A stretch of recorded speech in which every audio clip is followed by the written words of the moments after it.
할렐루야. 오늘도 새벽을 깨워 하나님 앞에 나와 유튜브로 예배하는 여러분들을 환영합니다.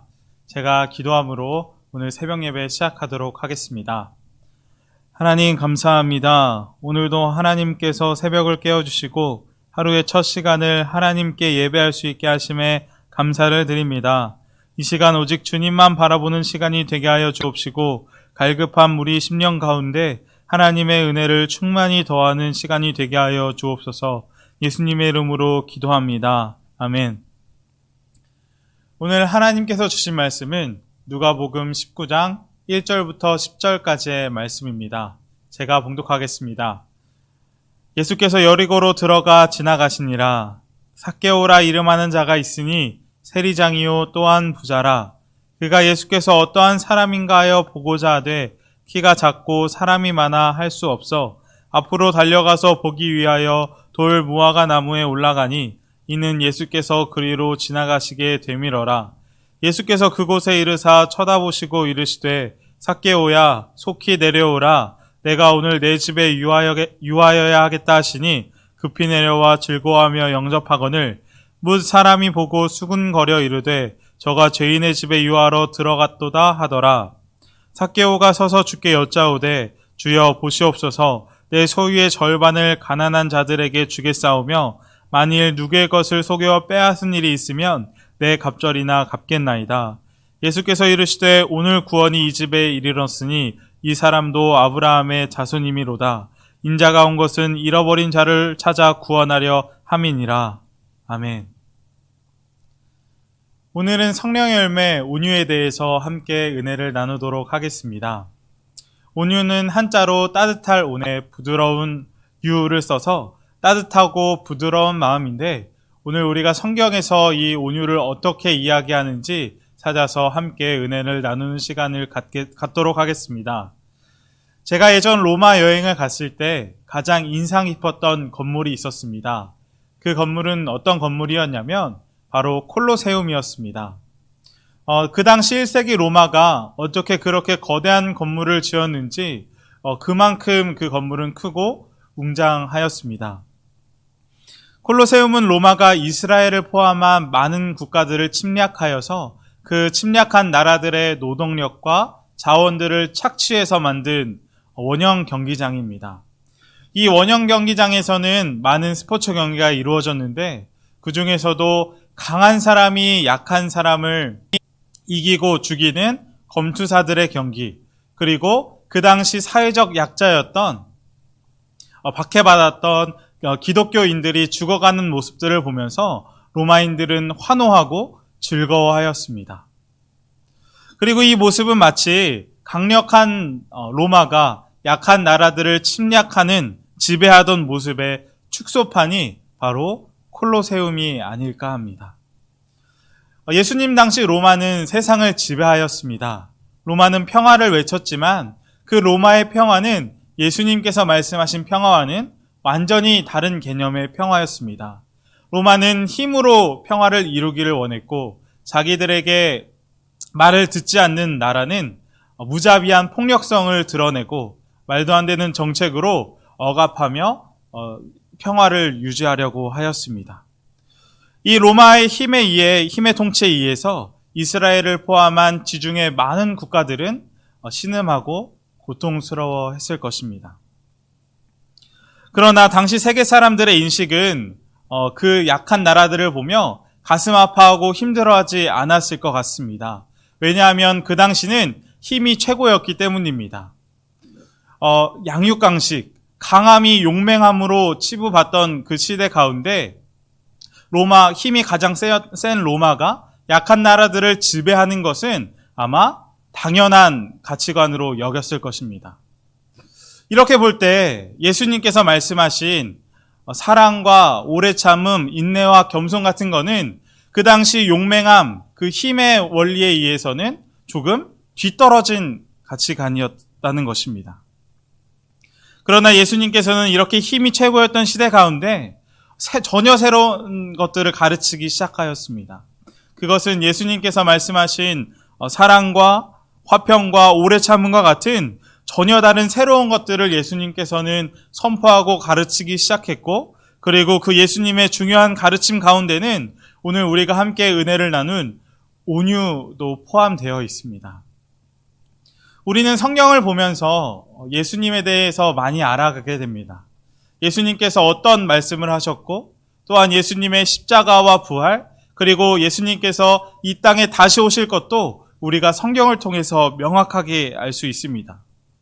그런데 그 많은 예수님의 가르침들 중에서 예수님께서 딱 한 번 자신의 입으로 예수님 자신의 정체성, 예수님의 자아에 대해서 말씀하신 적이 있는데, 그것이 바로 마태복음 11장 29절입니다. 예수님께서 이렇게 말씀하셨습니다. 나는 마음이 온유하고 겸손하다. 따라서 이 온유는 예수님께서 가끔 어쩌다 드러내는 성품 정도가 아닙니다. 이 온유는 예수님 자체이고 예수님의 정체성입니다. 그리고 우리가 예수님의 참된 제자라면 우리도 삶을 살아가는 가운데 이 예수님의 온유를 드러낼 때 진정한 그리스도인이라고 불림을 받을 것입니다. 그러나 예수님께서는 모든 상황 가운데 따뜻하고 부드러운 마음을 보여주었던 것만은 아니었습니다. 예수님, 이 온유한 예수님께서 분노하시는 것을 우리가 성경을 통해서 볼 수가 있습니다. 예수님께서는 바리새인들과 서기관들을 향해 이 독사의 자식들아 라며 화를 내셨고, 또한 성전에서 불의로 팔지 말아야 될 것들을 팔고 있는 그 장사꾼들을 향해 채찍을 휘두르시며 분노하신 장면들을 우리가 알고 있습니다. 이것을 볼 때 온유는 모든 것을 참고 인내하는 것만 있는 것은 아닙니다.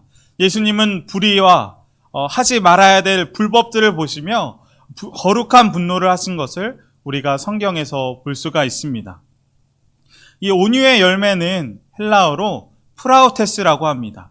그런데 이 프라우테스의 그 속뜻은 어떤 게 담겨 있냐면 주인에게 길들여져서 쉽게 다룰 수 있는 동물의 상태를 의미합니다.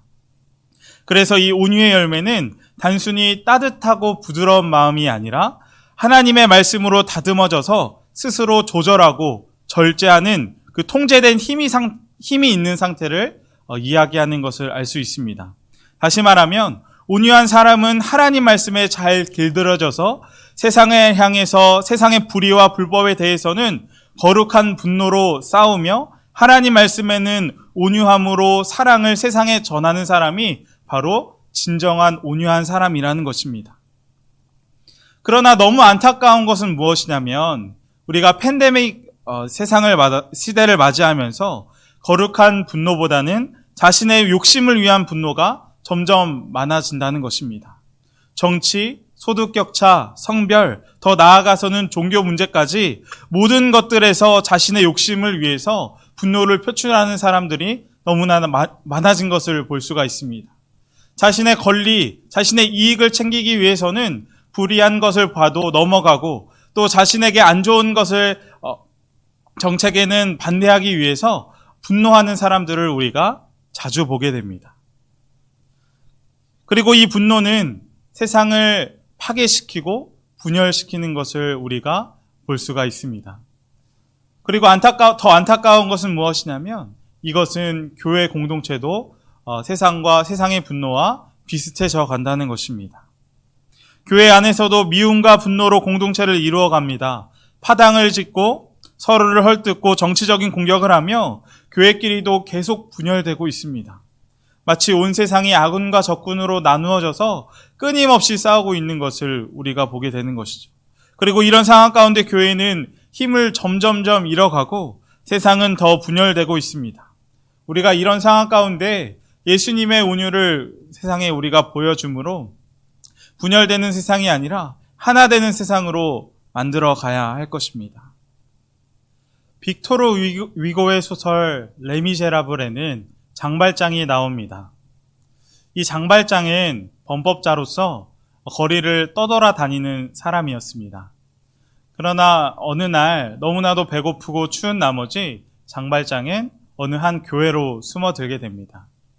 그런데 이 모든 것을 그 교회의 주교였던 미리엘 주교가 다 지켜보고 있었습니다. 이 미리엘 주교는 장발장에게 따뜻한 숙소와 먹을 것을 건네주었습니다. 그런데 그날 밤 이 장발장은 그 주교의 은혜도 모르고 교회에 있던 은그릇들을 다 훔쳐서 달아나기 시작하였습니다.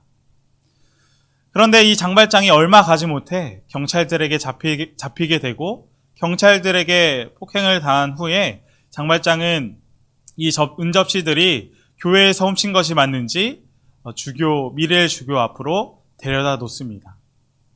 비난과 책망을 기다리고 있던 이 장발장에게 놀라운 일이 벌어지게 됩니다.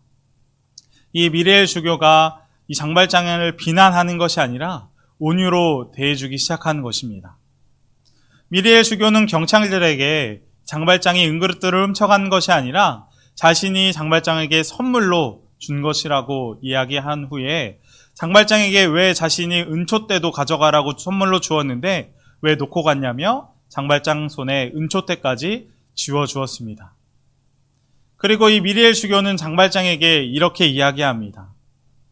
주님께서 이 은접시와 이 은초대로 당신의 영혼을 사셨습니다. 그러니까 당신은 이제 세상으로 나가서 정직하게 주님을 위해 살으라고 이야기합니다. 이 레미제라블은 그 이후에 장발장의 모습에 대해서 계속 소설을 써 나갑니다. 이렇게 은혜를 입은 이 장발장은 세상으로 나가서 180도 변한 사람이 됩니다. 원래는 범법자였고 도둑질을 하던 사람이었던 이 장발장은 정직한 기업가, 많은 사람들의 친구가 되어주며 주님의 사랑을 많은 사람들에게 나누어 주는 것을 볼 수가 있습니다. 분명 장발장은 비난받아야 마땅한 사람이었습니다. 그러나 그 미리엘 주교는 비난 대신 예수님의 온유를 장발장에게 보여준 것입니다. 그리고 이 레미제라블에서 보여주고 있는 이 장발장은 그 온유로 인해서 완전 180도 바뀐 삶을 살아가게 된 것이죠. 이 레미제라블에서 보여주고 있는 주교와 장발장의 관계는 우리가 예수님께 받았던 은혜에 대해서 잘 보여주고 있는 것 같습니다. 예수님은 우리의 죄로 인해 말할 수 없는 고통을 치르셨고 우리가 받은 이 용서는 우리가 우리의 이웃들에게 비난과 분노 대신 온유함을 보여줘야 하는 이유가 되었습니다. 그리고 우리가 세상에 복수, 분노 대신 온유를 보여줄 때 이 장발장이 그러했던 것처럼 세상은 조금씩 변화해 나갈 것입니다. 그리고 이것은 예수님께서도 똑같이 성경에서 그렇게 온유함을 많은 사람들에게 보여준 것과 일치합니다. 예수님께서 사역하시는 특징 가운데 한 가지는 무엇이냐면 예수님은 깨끗한 사람들, 이인들을 향해 찾아가시는 것이 아닙니다. 예수님께서는 죄인, 병든 자, 마음이 상한 자들과 같은 그 당시 시대상에서는 받아주지 않던 그런 사람들을 향해 찾아가고 복음을 전하였습니다. 분명 예수님은 죄인들을 향해서 정죄하거나 비난할 이유가 충분히 있으십니다. 그런데 예수님은 그렇게 하지 않으셨습니다. 오히려 그들을 존중하고 그들에게 사랑을 보여주시고 온유함으로 대했습니다. 그리고 세상에서 소외되고 죄인 취급받던 그들은 그 예수님의 온유함으로 인해 그들의 삶이 완전히 바뀌게 되는 것을 성경에서 자주 볼 수가 있습니다. 그리고 이것은 오늘 본문의 삭개오도 마찬가지입니다. 어느 날 예수님께서 여리고라는 동네에 들어가게 되었습니다. 이 여리고에는 누가 살았냐면 오늘 본문의 주인공인 삭개오가 살고 있었습니다. 이 삭개오는 세리장이었고 부자라고 성경은 기록하고 있습니다. 그래서 이 삭개오도 예수님이 자신이 살고 있는 동네에 예수님께서 오신다는 것을 소문을 들었던 것 같습니다. 그래서 예수님을 보려고 이 삭개오도 밖으로 나갔지만 많은 사람들의 군중에 가려서 예수님을 보지 못하였습니다. 그래서 삭개오가 선택한 방법은 무엇이었냐면 옆에 있었던 돌 무화과 나무에 올라가서 예수님을 보는 것이었습니다. 그래서 삭개오는 돌 무화과 나무에 올라가서 예수님을 보게 됩니다. 그런데 그 순간 예수님께서 삭개오에게 찾아오셨습니다. 삭개오는 로마 정부를 위해 일하는 세리라는 직업을 가지고 있습니다. 이 세리는 많은 사람들에게 경멸을 받는 직업이었습니다. 왜냐하면 이 세리들은 세금을 걷는 자들이었는데 로마가 이 세리들에게 할당량의 세금을 징수하라고 권한을 주면 이 세리들은 그 할당량 이상의 세금을 걷어 반은 로마 정부로 보내고 나머지 돈은 자기의 욕심을 위해 뒤에 속을 챙겼던 사람들이었기 때문입니다. 다른 사람들의 돈을 불법으로 거두고 다른 사람들의 그런 삶을 파괴하면서 삭개오는 점점점 부자가 되었던 것입니다. 그러다 보니 세리들은 많은 사람들에게 경멸을 받았고 사회에서 따돌림을 받았던 존재였을 것입니다. 따라서 늘 삭개오는 혼자였을 것입니다. 삭개오가 멀리서 예수님을 보기 위해서 군중을 헤집고 무화과 나무에 오를 때도 혼자였을 것입니다. 혼자라는 사실은 이 삭개오가 죄인으로서 불법을 행하는 자로서 얼마나 큰 대가를 치르고 있는지 우리에게 보여주고 있습니다. 아무도 그를 존중하지 않았고 경멸하기까지 하였습니다. 그래서 이 삭개오는 예수님도 자신을 그렇게 생각하지 않을까 하여서 혼자 나무에 예수님께 바로 다가가서 말을 걸은 것이 아니라 혼자 나무에 올라가서 예수님을 봤던 이유일지도 모르겠습니다. 다시 말하지만 그 당시 세리들은 사회에서 아주 경멸받던 자들이었습니다.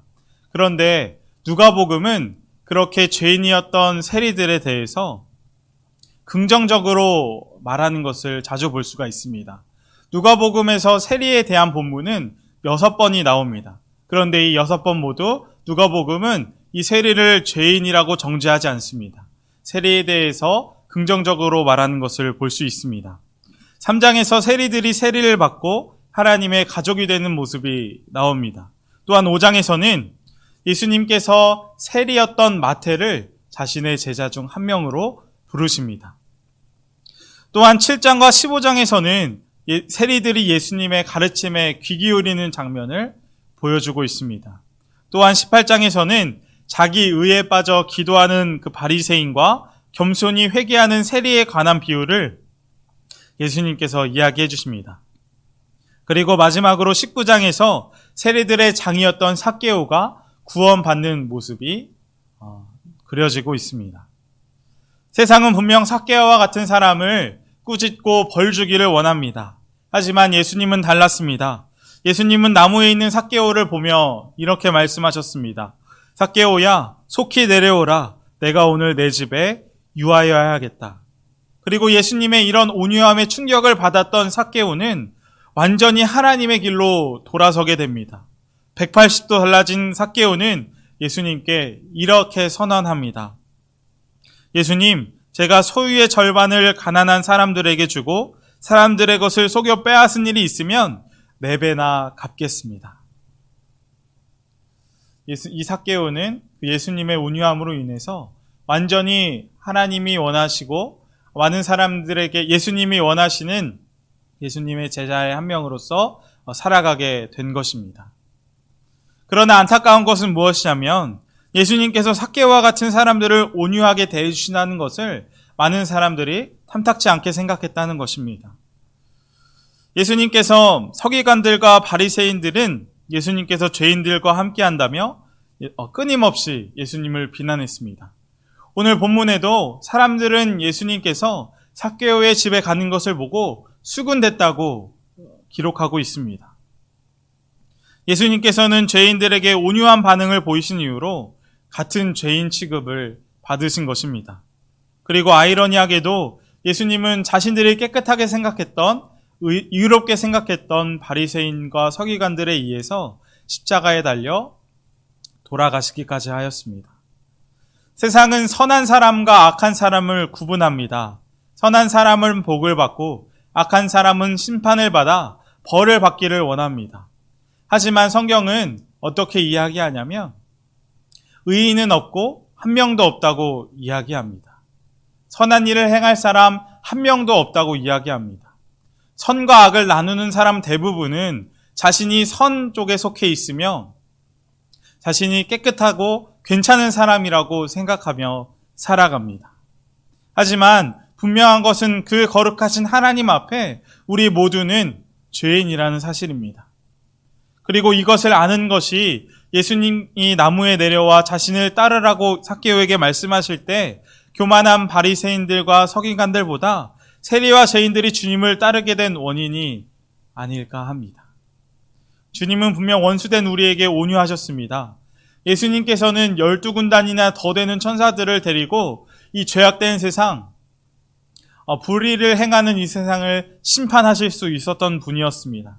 그런데 예수님은 화를 거두시고 분노를 거두시고 온유함을 우리에게 보여주셨습니다. 이 온유는 십자가 사건도 포함됩니다. 그것은 우리의 의로운 행동 때문이 아니었습니다. 예수님의 온유함 때문에 예수님께서 십자가에 달리신 것입니다. 하나님은 우리가 아직 죄인 되었을 때 우리를 위해 죽으심으로 우리를 향한 사랑을 확실하게 증명해 주었습니다. 예수님께서 원수였던 우리에게 온유함으로 다가오셨기 때문에 이제 우리도 예수님과 같은 방식으로 예수님의 사랑, 예수님의 온유를 세상에 보여줄 수 있게 된 것입니다. 네덜란드의 코리 텐 붐 여사라는 분이 계십니다. 이분은 2차 세계대전 당시 독일 나치 정권 그 하에 네덜란드에 살았던 그녀와 그녀의 가족들은 유대인을 숨겨주었다는 명목으로 수용소에 끌려가서 가족들을 모두를 잃게 된 분입니다. 그녀는 수용소에서 말할 수 없는 잔인한 핍박과 학대를 겪었습니다. 그리고 그 수용소에서 가족들이 다 죽어나가는 그런 삶을 사신 분입니다. 전쟁이 끝난 후 이 코리 텐 붐 여사는 석방이 되었지만 제가 코리 텐 붐 여사였다면 그녀의 마음 가운데는 독일인들을 향한 분노와 증오가 가득 차 있었을 것입니다. 그런데 하나님은 그런 그녀에게 찾아오셨고 그 독일인들을 향해 하나님께서는 그녀에게 독일인들을 향해 용서와 자비를 베풀고 그 독일인들에게 하나님의 사랑을 전하라고 명령하셨습니다. 이 붐 여사는 그 하나님의 명령에 순종하였고 다시 독일로 가서 하나님의 사랑을 전하신 분이었습니다. 이 코리 텐 붐 여사의 유명한 간증이 하나 있는데 코리 텐 붐 여사가 강의를 마치고 독일에서 강의를 마치고 집으로 돌아가려고 하는데 어느 한 남자가 자신에게 찾아와서 용서를 빌었다고 합니다. 코리 텐 붐 여사가 그 남자의 얼굴을 자세히 보니까 그 남자는 어떤 사람이었냐면 자신이 갇혀 있었던 수용소 그리고 자신의 언니가 죽었던 수용소에서 가장 악독하고 잔인한 교도관 중 한 명이었다고 합니다. 그런데 그 교도관이 자신에게 와서 손을 내밀며 용서를 구했습니다. 코리 텐 붐 여사님, 강연 잘 들었습니다. 우리의 모든 죄가 바닥에 던져졌다는 말이 정말 듣기 좋았습니다. 당신께서 말씀하셨던 수용소에 제가 있었습니다. 이제 저를 용서해 주세요. 코리 텐 붐 여사는 이 말을 들은 후에 너무나도 큰 충격을 받았습니다. 그렇게 잔인하고 자신의 언니까지 죽어간 그 수용소에 가장 악독한 교도관으로 있었던 이 남자를 절대 용서할 수 없겠다고 생각했다고 합니다. 그리고 그 짧은 순간이 영원처럼 느껴졌고 그 시간 동안 힘든 싸움을 했다고 합니다. 그러나 붐 여사는 그 상황 가운데서 하나님의 말씀이 떠올랐다고 합니다. 로마서 5장 5절 말씀인데 소망이 우리를 부끄럽게 하지 아니함은 우리에게 주신 성령으로 말미암아 하나님의 사랑이 우리 마음에 부은 바 됨이니. 성령으로 말미암아 하나님의 사랑이 우리 마음에 부은 바 됨이니. 코리 텐 붐 여사는 성령님께서 자기의 마음이 찾아오셔서 증오와 분노와 그런 화가 아닌 사랑이 부은 바 되었다는 것을 깨닫게 되었습니다. 그리고 전 교도관에게 용서의 손길을 내밀었을 때 놀라운 일이 벌어졌다고 합니다. 치유의 강물이 팔을 타고 내려와서 그 맞잡은 손에 쏟아져 내렸다고 합니다. 그리고 눈물이 났다고 합니다. 형제님, 당신을 용서합니다. 진심으로요. 붐은 이 간증에서 이 당시 사건에 대해 이렇게 이야기합니다. 제가 살면서 이렇게 강렬한 하나님의 사랑은 처음 경험합니다. 그리고 그 사랑은 자신의 것이 아닌 성령님께서 주신 능력임을 확신합니다. 우리는 코리텐붐 여사처럼 주님 안에 있는 자로서 온유함을 보일 때만이 이 분노한 세상에서 주님의 참된 사랑을 느낄 수 있을 것입니다. 또한 이 온유함을 보여줄 때 죄인 삭개오가 변했던 것처럼 많은 사람들에게 선한 영향력을 끼치며 살아가게 될 것입니다. 또한 불의에 있어서 당당히 하나님의 정의를 많은 사람들에게 외칠 수 있을 것입니다. 그리고 바로 이런 사람이 온유의 열매를 맺어가는 사람일 것입니다. 말씀을 마치겠습니다. 온유함의 열매는 우리의 결심과 우리의 노력으로 절대 이루어지지 않습니다. 가지인 우리가 나무이신 포도나무 된 하나님께 붙어 있을 때 온유의 열매가 맺혀지게 될 줄 믿습니다. 하나님의 자녀는 분명 성령님의 인도함을 받는 사람들입니다. 하나님의 자녀는 말씀에 최대한 붙어 있으려고 애를 쓰고 내 뜻, 내 생각이 아닌 하나님 말씀에 훈련된 사람이 바로 온유의 열매를 맺을 수 있습니다. 예수님의 온유하심을 보며 우리도 이 예수님의 온유함이 우리의 온유함이 되기를 주님의 이름으로 축복합니다. 이 시간 함께 기도하기를 원합니다. 첫 번째로 기도할 것은 오늘 말씀처럼 우리가 온유의 열매를 우리 삶 가운데 맺기를 원합니다. 하나님께서 우리와 함께하여 주셔서 우리 삶 가운데 하나님께서 원하시는 따뜻하고 부드러운 마음을 나타내며 살아갈 수 있도록 함께 기도했으면 좋겠습니다. 두 번째는 나라를 위해서, 우리 교회를 위해서, 가정들과 자녀들을, 우리의 교회학교를 위해서 함께 기도하도록 하겠습니다. 제가 기도하고 오늘 새벽 예배 마치도록 하겠습니다. 하나님 감사합니다. 오늘 온유의 열매로 함께 은혜를 나누었습니다. 주님의 온유함으로 완전히 변했던 삭개오처럼 우리도 주님의 따뜻한 마음을 느끼기를 원합니다.